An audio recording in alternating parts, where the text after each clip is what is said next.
All right, it might be winter, but it's not too early to start thinking about your springtime garden. In this week's How Does Your Garden Grow segment, Gravere gets tips to get your green thumb going. Derek, here we are right in the dead of winter. It's so cold outside. But you know what? There's a lot of stuff that we can be doing to get us in the mood for spring. Planting seeds. This is the perfect time to get things going as far as your seed growing goes.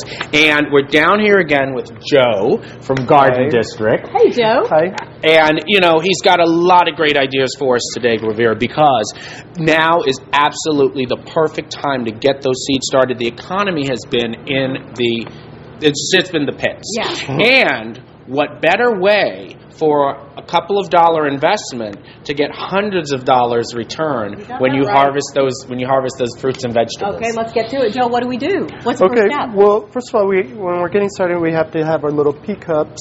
We have little greenhouses with these little pea pots where you drop a seed. These actually pop up once you put them in water. Neat. Right. And let's see, we have organic potting mix and we have seeds.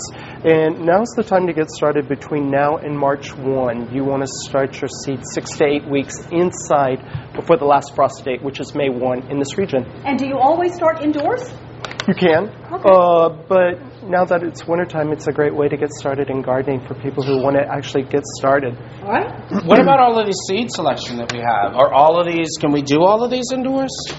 You can start them all indoors. I think right now there's a real big trend in not only starting them inside, but actually continuing in containers, particularly with your vegetables that we have. A lot of people are growing in containers and keeping it more organic using an organic soil. Absolutely, because, you know, space is such a challenge for so many people today. And doing your seeds and actually, you know, I think there's a lot of new seeds that are available that are specifically grown and hybridized for container growing. So that's a great idea.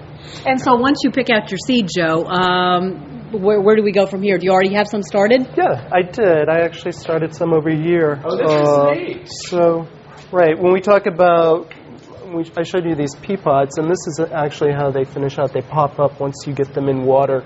And we started these actually a couple of days ago. And then you can also start them in little containers as well. And Derek, you're absolutely right. Instead of going out to the grocery store and spending a bunch of money on all these wonderful herbs. You've got fresh herbs right here. Okay. You know, and the other thing, Revere, people that are light challenged and want to start the seeds like this, the Garden District has got the best light source. It repeats daylight. It's a great product to put right over your seeds to make sure that they're going to get the proper amount of light. And starting the seeds this way are going to be a way to do your part to give back to the economy. That's wonderful. And keeping them watered, all you need is what, Joe? Actually, you can use a little misting bottle. You don't want to overwater and you don't want to underwater at this stage. So I like using just a little misting bottle and spray them. But that's a real important tip, as well as giving them plenty of sunlight.